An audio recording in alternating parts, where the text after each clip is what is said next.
So, um,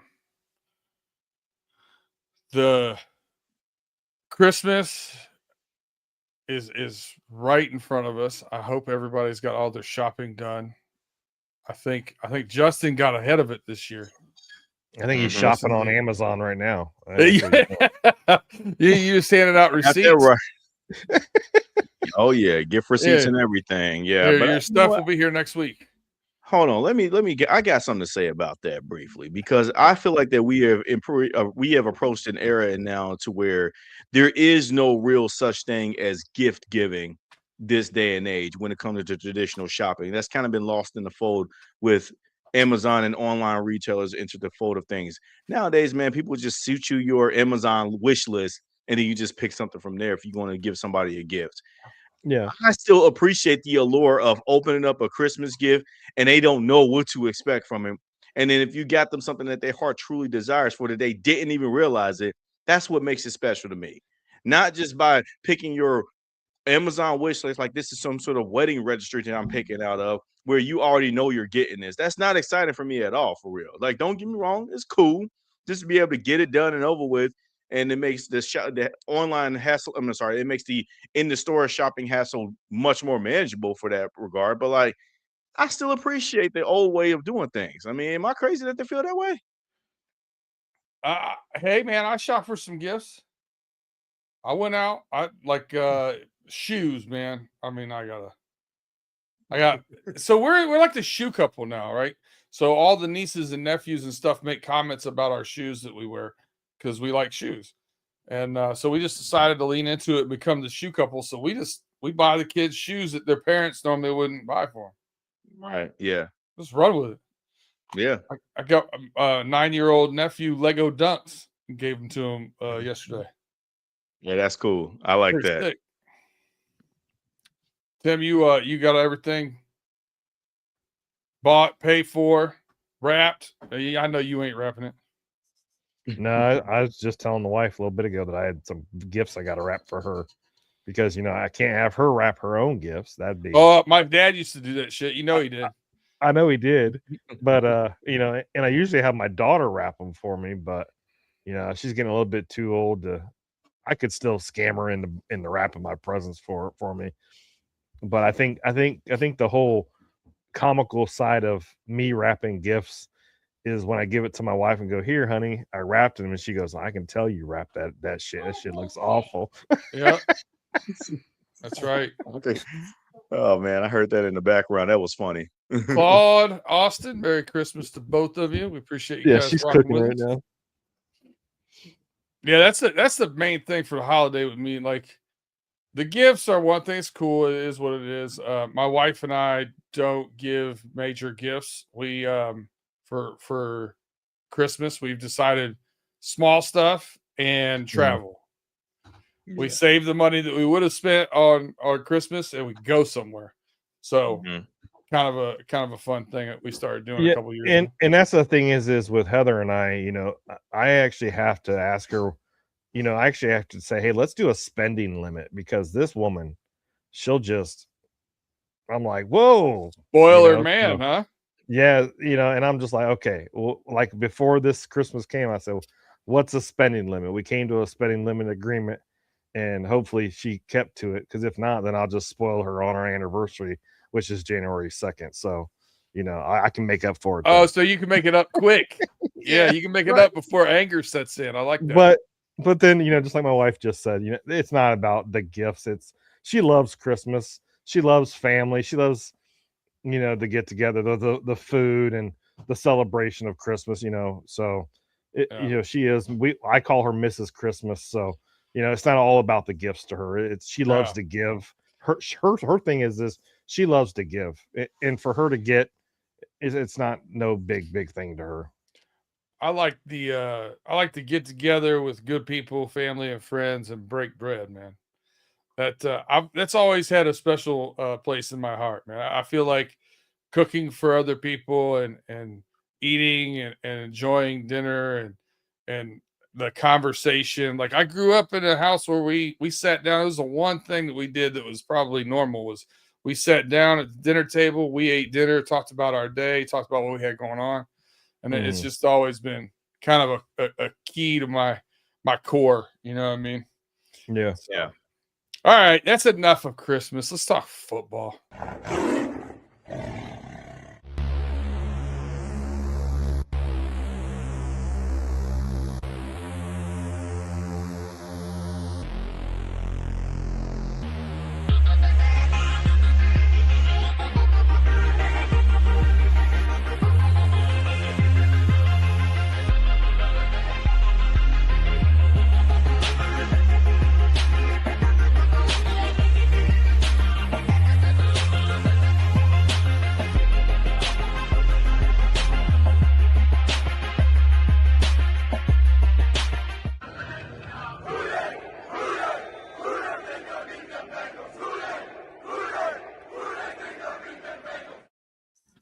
All right, welcome back once again. We are running through the jungle. I'm your host, Brandon Herriott, here with your host, Justin Lacey and Tim Lyons. What's up, fellas?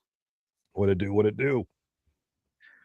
You know what? I just noticed too that my banner, my name is actually covered behind the. You the like stuff. that? Here, I'm a hitting. No, switch don't change it. I'll switch Nah, it man, here go. later. No, put me back down at the bottom. I like being in the weeds. That's I was just about to say that too. I like being hidden. I like making people guess. It's like, hey, what's your name? But it's whatever at this point. Yeah. So yeah, you guys have covered the roaring reactions. The Bengals get back off the schneid, a 45-21 win over the Dolphins and a rookie quarterback. That was nice, you know. At least we proved to ourselves we can move the ball again. It was also nice not to play. I've had this conversation on multiple channels, podcasting, whatever. I don't like the weather affecting football. I just don't. I don't like. To me, watching somebody play at Chicago in minus 20-degree weather sucks. I don't want to watch it. I want to watch athletes doing phenomenal things, not having to be slowed down or catch the ball with their bodies instead of their hands. Like, I don't like this stuff. So do you think every NFL team should have a dome stadium then? Man, I'd love it. I think I would. Like here, funny previewing the Cardinals stadium where they have the grass that goes inside and out. I love that. Now, yeah, how you do that in, Chicago, since we're there and stay on that. I mean, does it go out into a greenhouse bubble and grow grass and then slide underneath the thing? I don't know. I don't know how that works. But I would love that. I would love that. Claude's got an interesting question here. Do Bengals fans hate the Steelers or the Browns more? Can I answer that first?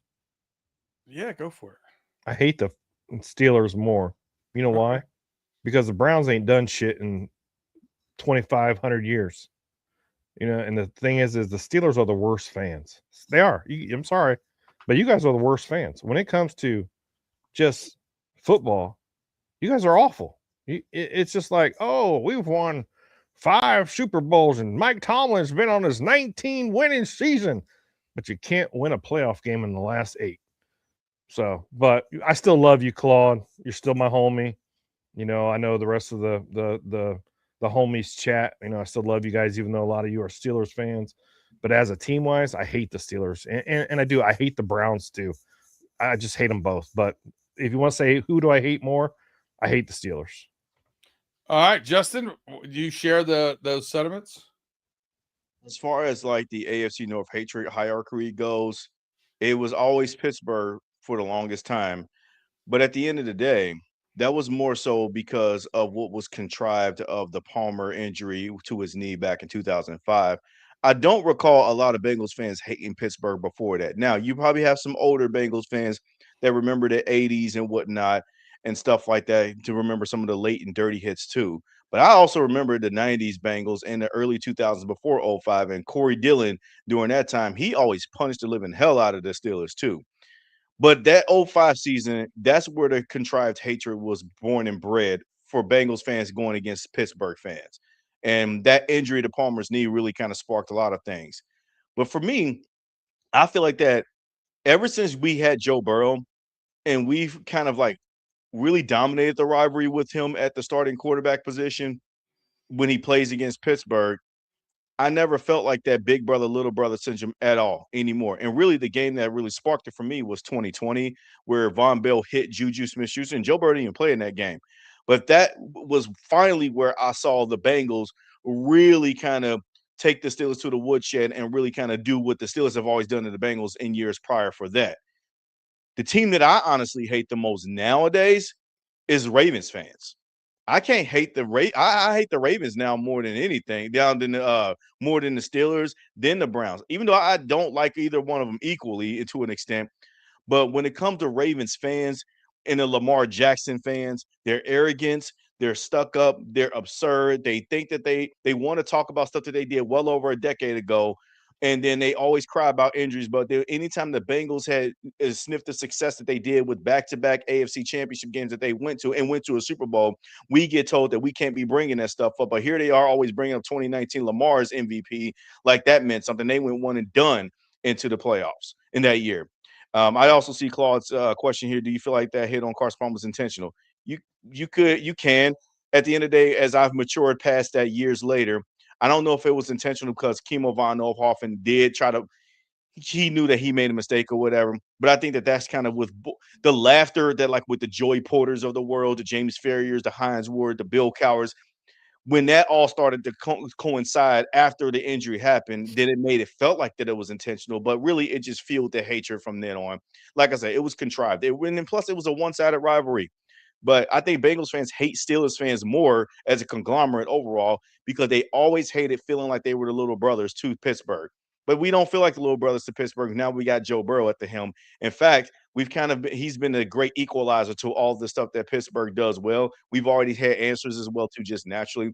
For me, it's the Ravens that I hate a little bit more nowadays because they do have a quarterback that I just can't stand the most. And it just seems like that no matter what we do, it just always seems like that it always seems like that Lamar Jackson has a good day when he goes against the Bengals versus the other AFC North teams.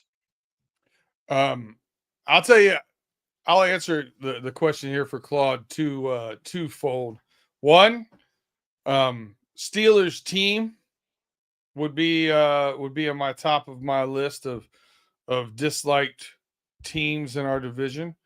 But Browns fans. And what I mean by that is this. I live in Pittsburgh, right? I think it's kind of funny. Sometimes I listen to local media because there's no middle ground for a lot of Steelers fans, especially the loudest ones.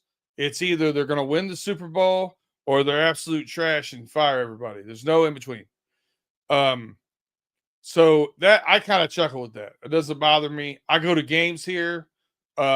It's just little banter back and forth. It's nothing major. I won't go to a Cleveland Browns game ever again. I'm done.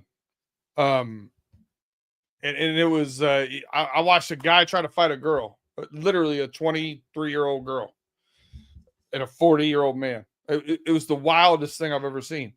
And it wasn't anything other than rooting for your team. You know, it's just weird. So I have a different look on it because of that. The fans have never been violent or been ignorant at Steelers games. I've been there when we won. I've been there when we've lost. I wore a T-shirt that said "Free Perfect" after the start of the season, after the perfect ending in the playoffs. And I just had a bunch of people taking pictures with me. Some of them, flew some birds around, but it was funny. It was good. Yeah. So Claude says, "B Dirt, you sound low key like a Steelers fan." Not at all. Least favorite team in the NFL. But part of the reason why is I probably have a little bit of jealousy of the stability that the Steelers have had throughout their years. You know what I mean? Like I remember the 80s and some of the times where they had lower times, but for the most part, they've been irrelevant most of my adult life. Mm-hmm. I can't say that about my team. Exactly. I agree. They 100%. go small spurts of relevancy and big gaps of non-relevancy. It's the opposite of what the Steelers do.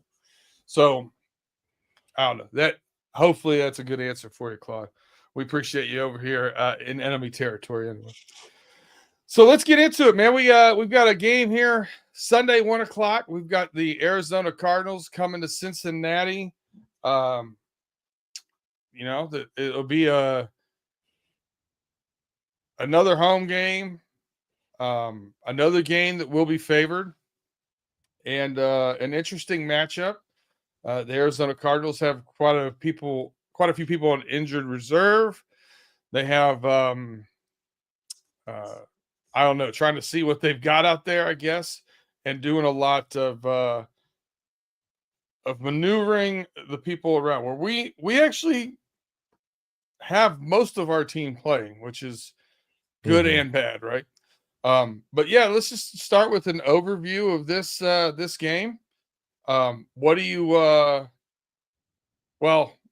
go with the overview of the game. What do you think are the keys to the game and the cards preview here? Tim, I'll start it with you. What's the overview and the keys to the game for you? Well, it's the Cardinals. They're coming into town. We don't know what we're going to get. We honestly don't. We don't know what we're going to get. We've seen the Cardinals. Haven't won very many games either. Just like the Bengals, we haven't won very many games. That they've been up and down on quarterback situations. Jacoby Brissett became their official quote unquote starter now. They sat Kyler Murray. He's done. They put him on the bench for the rest of the year. They put him on the bench for the rest of the year. They do have a good tight end, and oh my gosh, what's his name? I just lost his name. Anyways, McBride. McBride. Excuse me, McBride. They have a good tight end. Jacoby Brissett, like Justin have said many times that we played them, the Patriot or played against Jacoby Brissett. Jacoby Brissett has seemed to have our number. He plays fairly good football against the Bengals.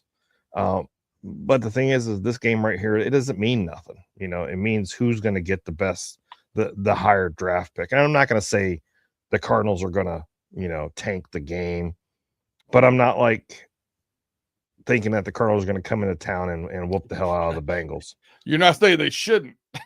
Right. But it's always a possibility. We never know what's happening behind closed doors. But I think the key to the game for us is to hold that tight end position, because we're awful. We've always been awful when it comes to the tight ends. If we can stay in front of the sticks, run the ball, push Joe Burrow, come out there and play like he did last week, we could definitely get the W on Sunday against the Cardinals. All right, Justin, what's your overview here, and what are your keys to the game for the Cardinals game Sunday? Man, it's kind of crazy because Kyler Murray's been in the league since 2019, and we've only played him one time. The last time we played the Cardinals was in 2023, and that was where Joe Burrow was finally healthy after starting off the season with the calf injury, and they just kind of went crazy on the road at Arizona. But we were going against Josh Dobbs at the time. And this time, we're not going to see Kyler Murray either, because Jacoby Brissett is the named starter here for the rest of the season. Well, for the final 2 games of the season, I should say. So it's kind of crazy we're not going to see Kyler Murray again. And he's been in the league almost now 8 years at this point. It's crazy. But and I might be wrong on the years, whatever. But anyways, look, this is a Cardinals team that they have some nice pieces. I don't think that their talent level measures up to what the Cincinnati Bengals can put out there. What I did take away from the Bengals last week against the Dolphins, even though that is the Dolphins, and a team that is not good, they sat to it, they had to start a rookie quarterback and all this, that, and the other. They still got some pieces on offense and some pieces on defense that you got to be careful, because if you slip up, they can bite you. The Cardinals are very much in line to what we saw from the Dolphins last week. They got some pieces that can bite you, but the Bengals still are head and shoulders the better team. They have obviously the better quarterback, top 5 quarterback in Joe Burrow. But going against the Arizona Cardinals team, going against Jacoby Brissett, now I have my fears because Jacoby Brissett is 2 or 3-0 as a starter against the Bengals in his career, and that's, for some reason, that is frustrating to even say that. But at the end of the day, it's still Jacoby Brissett. He's a backup quarterback for a reason. The Bengals, this is my overall overview, and I think the keys to the game lies on, can we see some consistency from the Bengals defense? Do not let last week fool you. This Bengals defense is still not good. Yes, I understand that they got 4 straight turnovers, especially in the third quarter of a game against the Dolphins, but they still didn't get any sacks. They failed to get any pressure. Although I do like the development of what I'm finally seeing, some maturation with Miles Murphy, they still can't get to the quarterback. And Jacoby Brissett is a kind of quarterback to where if he feels the pressure, and we've seen it the last 2 times we played him, he's not going to get hit. He's just going to either run the ball or throw it incomplete pass. Remember, Jacoby Brissett is a quarterback that came from the New England Belichick tree when he was the third string quarterback for Tom Brady after Jimmy Garoppolo. And Jacoby Brissett kind of falls right in line in that category. Now, he's not either one of those guys, but I just feel like that the overall key to the game for me is I'm always going to be evaluating this defense. We know what the Bengals offense can do. And yes, I do like some of the names and the pieces that they have on the defense on their depth chart. I love Will Johnson. He is a cornerback on their side on that defense there where I can see him becoming a future Pro Bowler down the road because he's had a pretty solid rookie season. Walter Nolan, he's on IR, but he's been nothing short of just good in his rookie year. Guys like Cody Simon, another rookie linebacker that they added onto the team. They had a lot of draft picks. They had a lot of guys, and I just have I've been really impressed with some of the solid production that I got for some of their young guys. And you got veterans, the guys like Budda Baker back there and stuff, and Calais Campbell. He's still there. Okay, so you're not going to be you're going to have to still watch out for being able to let them tee off on you. But at the end of the day, I still feel confident in this Bengals offense that they can make magic happen against that Cardinals defense. But I just still need to be watching, and very much the microscope is going to be on the Bengals defense because I still don't know what I'm getting from them on a week-to-week basis. And as Tim already mentioned, they still can't cover tight ends. You got Trey McBride, who's one of the best tight ends in the NFL. I don't know what to make of Marvin Harrison's junior season this year, even though he's a guy that was very highly touted coming off the draft last year. Hasn't really kind of been what we thought he was going to be. We thought he was going to take up that next step. Hasn't really panned out for him so far yet, but you know that's coming. He could tee off against the Bengals. Who knows? But yeah, man, I'm going to keep my eye on the defense more on this game. I still think the Bengals can full on win out this game, straight up. But yeah, microscope on the defense here for me. Yeah, the Bengals are favored by 7 at home in this game against the Cardinals. Over under 53.5 for those that need to know. This is actually Jacoby Brissett's. This will be his 11th start this season for the Cardinals. He started 10 games. He's averaging over 290 yards a game in passing. He's averaging 2 touchdowns and less than 1 interception a game. So he hasn't played bad. Now, he does get a lot of – they've gotten down in games, and he's gotten some garbage time, dink and dunks. He's also had a big 460-yard passing game and a couple of inflated numbers. But he's played pretty well. And then you accompany that with Trey McBride is one of the top 5 is in the top 5 right now, or top 5 or 6 maybe. He might have ducked out of it, but he's in the top of the league in receiving yards with receivers. Mm-hmm. He's got about 1,100 yards right now receiving. And you guys both pointed out that we have not done well as far as tight ends go, covering tight ends. So that's going to be a big focus for me. Michael Carter is now their starting running back. He's averaging 3.7 yards a carry. So nothing major there. So he should be able to at least control the run game a little bit or do well against the run game and really focus on getting pressure on Jacoby Brissett and stopping McBride. I think those are 2 biggest things as far as keys there. But I think another huge thing for looking at their defense, right, and looking at more recent trends defensively, because, things change on defense. They go one way or the other once you hit 1, 2, 3 Cancun, right? You have the guys like we've seen some of the Bengals, younger guys step up, play with passion, play hard, and run around the field. And then the same breath, we've saw the Cardinals over the past 3 weeks give up an average of 181 yards rushing per game. So this to me is a Chase Brown game, man. Go out there, get that guy going. I know he had a good game against the Dolphins, but I'd like to see him run the ball a little bit more. I'd like to see like 18 to 22 rushes, not just screen passes and whatnot. So I like the matchup on most of the things. Tight end makes me concerned a little bit, not gonna lie. Yeah, for sure. McBride could have a big game. You did mention about this being a Chase Brown game could potentially. I didn't even realize that they had given up that many yards per game rushing wise, but it does make sense, and it's kind of why they are where they are with their record. But also, too, this is where you can feature a little bit of Samaje Perine in this game, just because you need somebody that can be consistent when it comes to running the ball. I like Chase Brown, but he hasn't been consistently like getting those big yards. I think we've reached a point now in the season, even midway through the season, where opponents were really game planning to kind of neutralize his carries a bit. Even though early on he was averaging like 4 or 5 yards per carry or whatnot, but that's kind of taking a little bit of a back seat. But you enter somebody like Samaje Perine, you don't know if he's getting the ball or not. And that's why he still catches people off guard a bit. So, yeah, you can really commit to a strong rushing attack, even though Perine might not be the focal point of carry, or Chase Brown may not be the focal point of carry. You still know that he's an outlet out the backfield, both of them actually. And they still are damn good blockers in the pass in the game, too. I really like where we are with our running back guys, even though I feel like that we still got to add more value there at some point down the road. But when it comes to the pass protection out of the backfield, I think you're not going to get any better than those two guys for me. And that was for the longest time that you heard a lot of people complain about with Joe Mixon. He's a good runner, but he could not block out of the backfield. He wasn't a great pass protector. Well, Chase Brown and Samaje Perine are pretty damn solid. Chase Brown being better than Perine, in my opinion, though. So it still could make for some explosive play actions, but do not abandon the run. Please don't. Yeah, the offseason will be interesting to me. I think we're going to find out what they think of Taj Brooks, because he has not been given many opportunities whatsoever. And I was pretty surprised by that.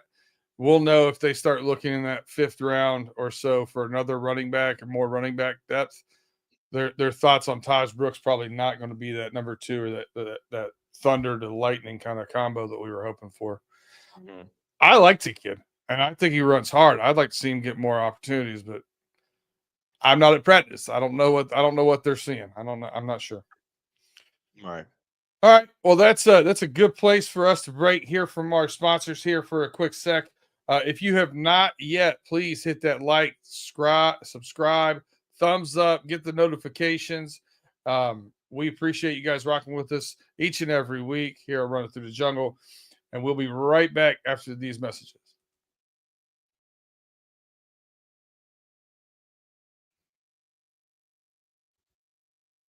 And we are back once again, Running Through the Jungle. I'm your host, Brandon Herriott, with your host, Justin, Lacey, and Tim Lyons.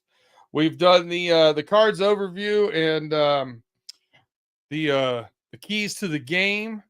And now we are going to get into some of our predictions for the week. We have the offensive and defensive game balls. We do the predictions. Who did you guys give the offensive game ball to in the roaring reactions? I didn't get a chance to listen to it because I gave mine to Joe Burrow. There was, Chase Brown, Jamar Chase, Joe Burrow, all 3 had big days.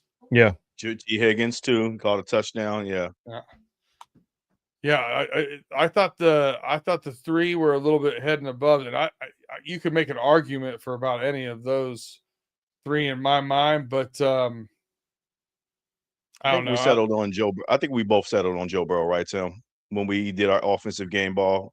Yeah. I think so. I think we did, and then we gave, of course, our honorable mentions to Jamar Chase and Chase Brown. Chase Brown definitely got the honorable mention. Yeah, for sure. Yeah. If Chase Brown would have had Jamar Chase's yardage, or Jamar Chase would have had Chase Brown's touchdowns, you could have had a good argument against Joe Burrow throwing for over 300 yards, 4 touchdowns, and no picks. But I think you did the right thing there. So that said, who are you gonna give this week's offensive game ball to in the prediction? Tim, I'll start with you. You know what? This week it's going to be a run the damn ball kind of offensive game ball prediction. Chase Brown's going to go out there. He's going to get 100 rushing yards, 50 receiving yards, and at least a touchdown. This kid has been playing outstanding football. Look what he did last week. I know we were playing against the Dolphins, but still, he's just been just out there, just balling out, man. He's been doing everything. And I know we have, he's going against Jamar Chase, in the receiving side, T. Higgins on the receiving side, but he's been playing outstanding football. He's a good blocker, like everybody just said. But let's give my offensive game ball to Chase Brown. Run the damn ball, kid. Run the damn ball. All right. Justin, who are you giving the offensive game ball prediction to? I'm actually going to go with the other Chase. I'm going to give mine a Jamar Chase here. And I get it. We've kind of all highlighted that the potential keys to the game is running the ball here. But I think that that'll also set up for the Cardinals to be able to prepare and game plan for that, just because they know that that's the weakness there. And who knows, the Cardinals may want to just tank it and mail it in for the year. The last time Jamar Chase played against the Arizona Cardinals, 15 catches, 197 or something yards for 3 touchdowns. He hasn't gotten in the end zone for quite some time since Burrow's been back. And quite frankly, he is due up for a touchdown reception at some point, because he hasn't seen a touchdown reception, I don't believe, since Joe Flacco was playing quarterback. And yeah, it's time for him to get in the end zone again. And so I got Jamar Chase not only just catching the touchdown, but going for it's this point now with Jamar Chase is that when he has a 100-yard day, we kind of just like overlook it. Because last week he had a nice 100-yard afternoon against the Dolphins, but nobody talked about it. It was so quiet. And then even against the Ravens, where the team on offense was just so bad, well, Jamar Chase still had 10 catches for 123 yards in that game. And then the first time they played the Ravens, 7 catches for $110 or something like. But yet he was so quiet that you don't even hear, or you don't even see about it. He just casually just gets his yards. Well, it's time for him to actually start scoring and remind folks that, yeah, this is why Jamar Chase is our lone Pro Bowl receiver. I think he actually catches 2 in this game. So that's why I'm going to go with Jamar Chase as my game ball recipient this day. I like it. That means that means Joe Burrow's going to have a great fantasy football week, and Tim's going to win his chip, as he should.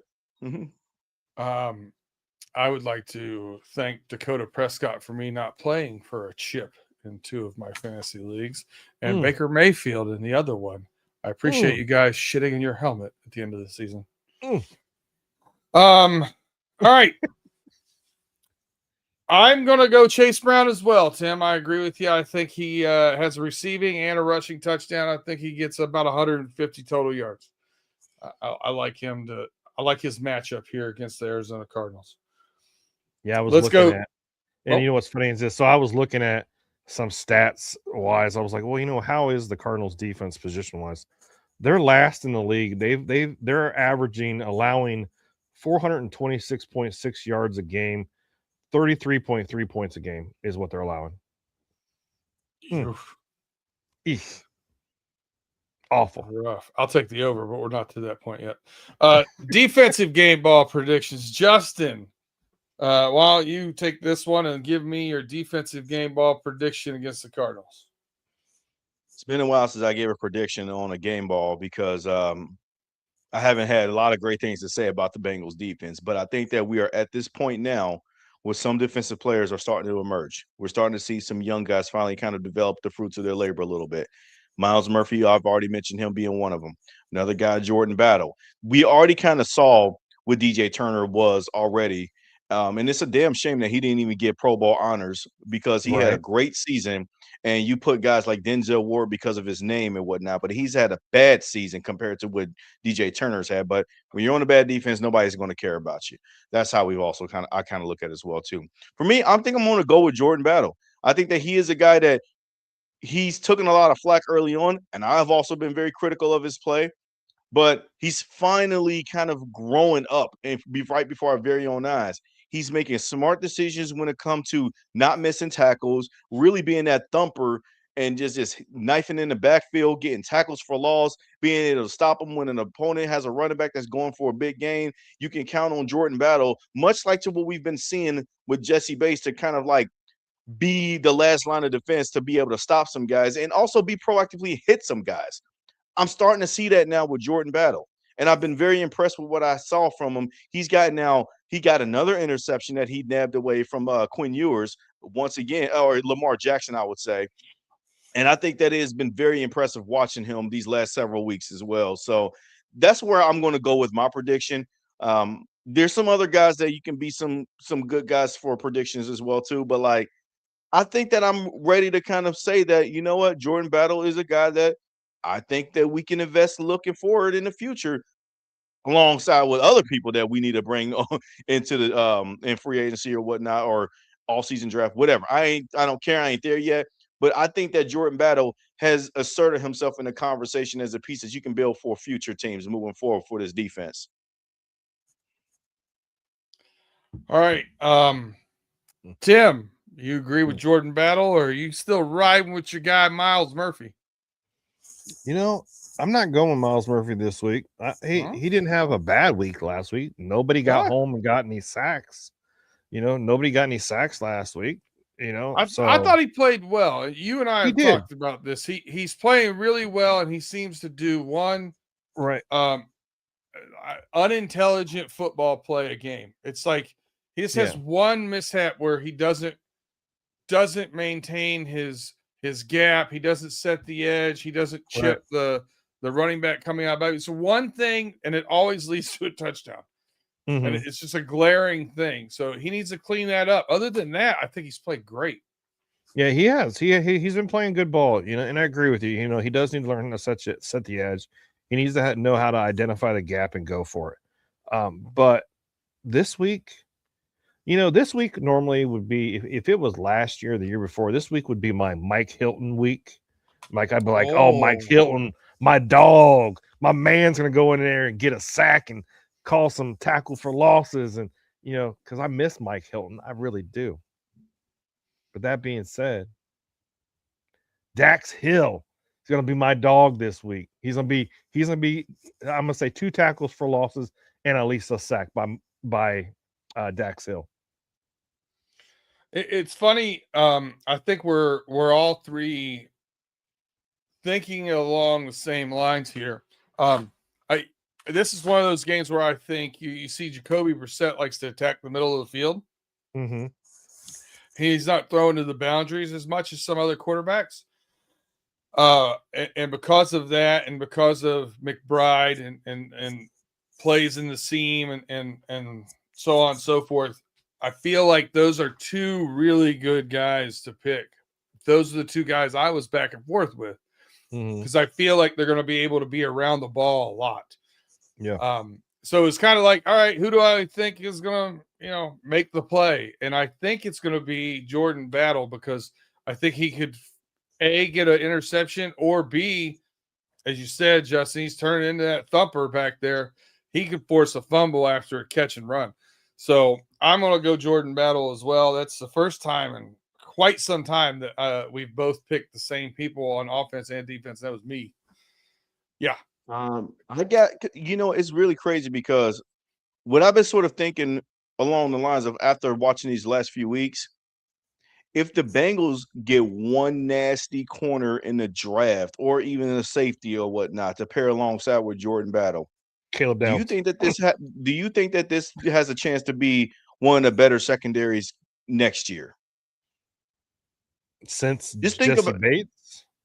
No, I'm not talking about safeties. The secondary as a whole. Oh. You get one, whether if it's a cornerback round one that develops actually, or Caleb Downs as a safety. Do you think that this Bengals secondary has the potential to be really one of the better units next year? To me, I think you're 2 pieces away from that, because I think you need that safety. I think you need to replace Geno Stone. And B, I think you need to speed up that pocket a little bit. So you also need somebody else that's going to get pressure. Yeah. Could it have been Trey this year if he wouldn't got injured? Maybe.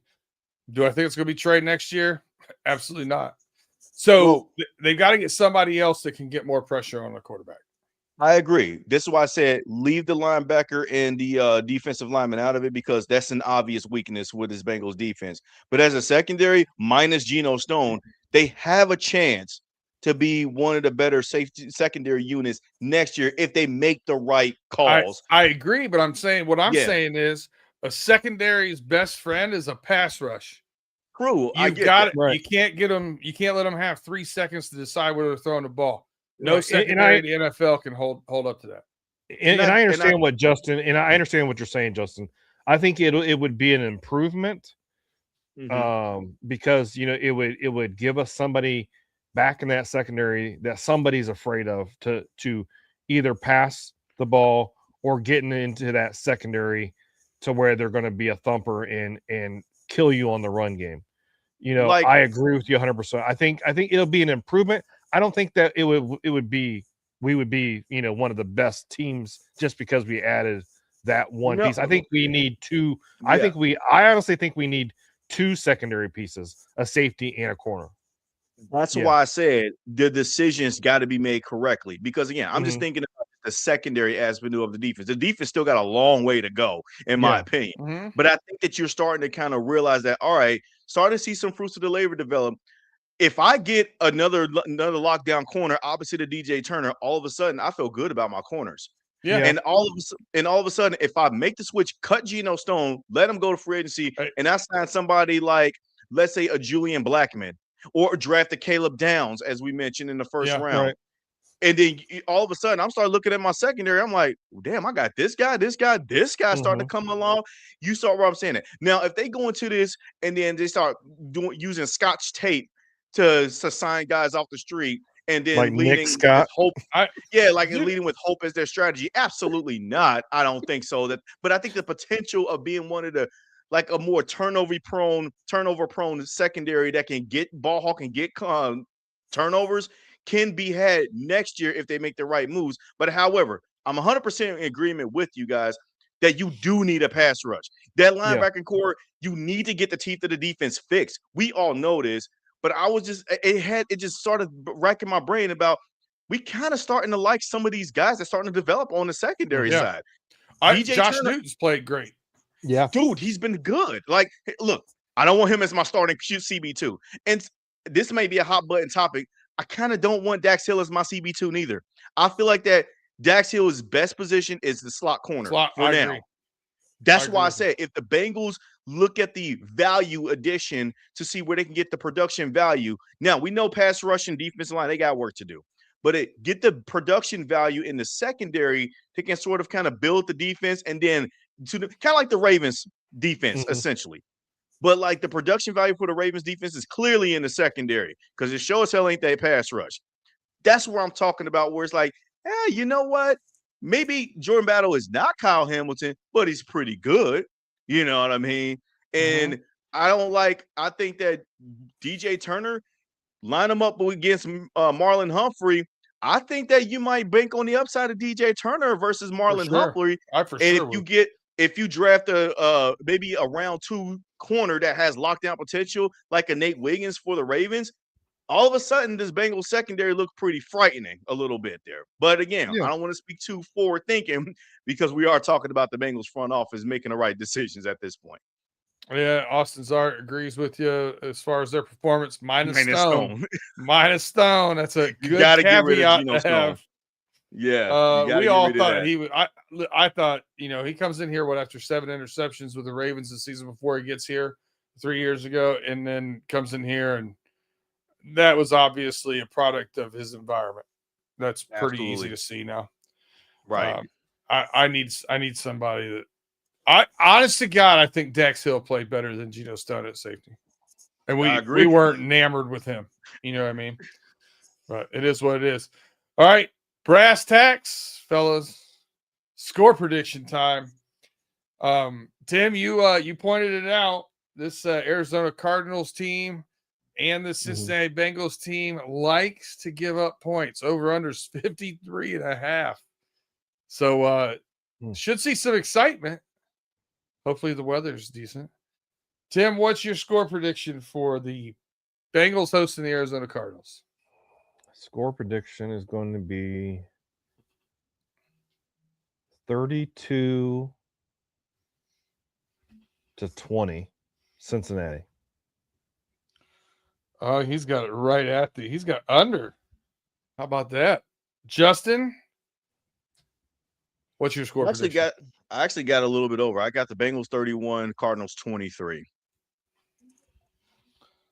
Bengals 31-23. Guys, this is some chalk. Look at this shit. Get out of here. 48-3 cards. Get out of here. I will say this. I also have 31 being scored, but by the Cardinals. I have 41 being scored by the Bengals. I'm taking the over in a big way here. Bengals 41, Cardinals 31. It is going to be a track meet. Wow, you're saying so there's going to be no defense on Sunday? Zero. I've watched both these teams play. I feel very confident in that sentiment. True. That's Mother Nature could be the best defender on Sunday. I'm not sure what the weather is yet. Let me check. That's the only thing that could change my mind. That's it. It's going to be 61 on Sunday. Yeah, I forget it. Track meet. Flojo. All right. Claude Bishop had a couple questions earlier. I want to answer for him since we got a little bit extra time here. He said, would you guys like the owner to sell the team but keep them in Cincinnati? I would say no. I would say the Brown family and the history of football is a great tradition. I would like the next generation of the Brown family to take said head out of said arse and spend some more money in resources in the front office and so on and so forth. That would be my wish for the Bengals. You guys agree, disagree? What do you think? I agree with you, Brandon. All right, and I agree too, because this is kind of that careful what you wish for question. Because I live in Cincinnati and I hear it every single day of my life. Oh, it's Mike Brown, sell the team, Mike Brown. Careful what you wish for, because at the end of the day, you can get an owner like Jerry Jones, and the next thing you know, you're going to hate it even more. Don't let the whole fallacy of spending money think that it's going to turn you around into a better team. The Browns spend way more money damn near than almost any team in the NFL with the Haslams. But I tell you, that is one of the most crooked owners of all of football, if you ask me personally, along with Stephen Ross with the Miami Dolphins. Nobody talks about how bad of an ownership job that those teams do. So it is one of those careful what you wish for questions, because your emotions get really high. You hate the cheap narrative or whatnot. You want them to open up your pockets. My preference would be more so along the lines of expand the partnership to allow other minority stake owners to be able to invest into the Cincinnati Bengals, to be able to alleviate and elevate the cash flow of the team as well, too. Do something like that. That's a good point. You know, the Brown family can still have their ownership rights, but like the naming rights to the stadium, instead of you had a golden opportunity with one of the worldwide renowned corporations in all of the entire world globally with Procter and Gamble. They had opportunities with the naming rights at that stadium. It could have been Procter P&G at Paul Brown Stadium. So it's stuff like that where it's like they need to open up the opportunity with other minority owners to be able to buy stake into the Cincinnati Bengals, so that way other shareholders can be in decision making when it comes to the financial future of the team, and still keep them in Cincinnati, of course. And it's funny, by collective bargaining agreement, the product on the field, everybody in the league is within 5% of each other. They have to spend the money. They have to spend X amount of money. So the money you're talking about and the cash flow needed and all this other stuff is either going into the guaranteed money that has to go and sit in escrow, and the money spent on 14 people scouting for the Eagles full-time versus 2 for the Bengals. Like, those are the biggest things to me. So that I'd love to see more investment there. The other thing Claude Bishop had here, he said, what do you see the Bengals' first 2 picks in the draft? What position would you like to see? Tim, what's your thoughts on that one? Safety is my number 1 pick. That's who I'm. If Caleb Downs is on the board when the Cincinnati Bengals go to pick, I'm picking Caleb. I'll tell you this right now. I'm pushing over 90-year-old Mike Brown, and I'm going to the damn podium and going, the Cincinnati Bengals in the first round have picked Caleb Downs from the Ohio State Buckeyes, and I'm putting an orange hat on him, and he's going to be a Cincinnati Bengal. That's what my first round pick would be. Yeah, I'd run, not walk to the podium for him for sure. Justin, what are your thoughts here? Yeah, along the same lines, man. You got to be able to build the future of the secondary, and the value potential there is getting a guy like Caleb Downs. Now, is he the draft crusher that all Bengals fans want? I'm pretty sure he is. But at the end of the day, the Bengals got to be in position enough to be able to draft that guy. And that's not saying they got to lose these 2 games to be able to solidify that. Just be an aggressive front office for once, man. Trade up and get your guy, man, in the first round. You haven't done that in a very long time. So do what you got to do. Because as I mentioned before, why I asked the question before is that do you sense the potential of the Bengals secondary can be a future strength of this team? I see it. I can see the path. In order to do that and accelerate the path is getting a guy like Caleb Downs to pair alongside with Jordan Battle and DJ Turner, and then you add in another cornerback and stop this linking on this hope with other guys. Remember the Penei Sewell, Jamar Chase draft debate. The thinking behind it of why I've argued Jamar Chase for the longest time when it came to that is not because I didn't want Penei Sewell. I like Penei Sewell, but he satisfies the biggest need, which was left tackle at the time. Jamar Chase elevates the entire receiver room, and then Joe Burrow's superpower was elevating them. That was why the Bengals became one of the best offenses in football overnight, because they made that decision. Kind of think of it in a similar facet among the secondary for the Bengals on defense. If you want to turn this defense around in a hurry, identify your strengths, and you got some strengths potentially in the secondary, and add to it and maximize the value for that. Don't be going around here trying to get the second best defensive lineman because 2 fell off the board already, and then now you got to pigeonhole yourself. See, don't do that. If you do stuff like that, then you're going to be right back at square one going into next year. So I'm with you on the Caleb Downs avenue. I don't know as far as second round pick. I ain't gonna lie to you. I don't even give a damn about mock drafts right now. But Caleb Downs, I am on board for. I 100% agree with Caleb Downs. If you don't get him, I think we have obvious needs at safety, defensive line, offensive line, and you throw linebacker in there, cornerback, but I think those linebacker, cornerback, and any help there, tight end or whatever. I would look at those rounds 3 and on, not in the first 2 rounds, to be honest with you, because of value and need. But anything you can get in those top 4 needs, you have to get whoever is on your board that you think is the most NFL ready player. Plug and play. No more Build-A-Bears. No more BS. Like, oh, this guy's only got 1 move, but he's got all the measurables we like. We're going to teach him how to play football. We don't have time for that shit. Okay. He's got athleticism though, Brandon. Bring somebody in that knows how to play football. I don't care. I want productivity. So, yeah, whatever. What are you gonna do? All right, that's gonna wrap it up for us. I'm not gonna get into the DK Metcalf stuff. That was stupid. I'll leave that for another show, another time. But yeah, let's get it wrapped up. Score predictions are done. Everything's done. Wishing everybody a Merry Christmas. Tim, you got any final words, final thoughts? Hey, Merry Christmas, everybody. I don't care if you don't want me to use the Merry Christmas word, but I'm saying Merry Christmas, Happy New Year, Happy Hanukkah, Happy Kwanzaa. Whatever you celebrate. Festivus, baby. Merry Christmas to everybody. I hope you get to spend time with your family and your friends. And you know what? And me being the veteran that I am, remember we have soldiers that are not going to be with their family and friends because there are some people that are still deployed that maybe the news ain't putting out there, but they're not going to be able to come home and spend that time with their friends. So enjoy the time that you have with your family and friends. Merry Christmas and a Happy New Year. There's a Festivus for the rest of us. Justin, final thoughts? Going to keep it simple, man. Happy holidays, everybody, and enjoy football. Yeah, I totally agree.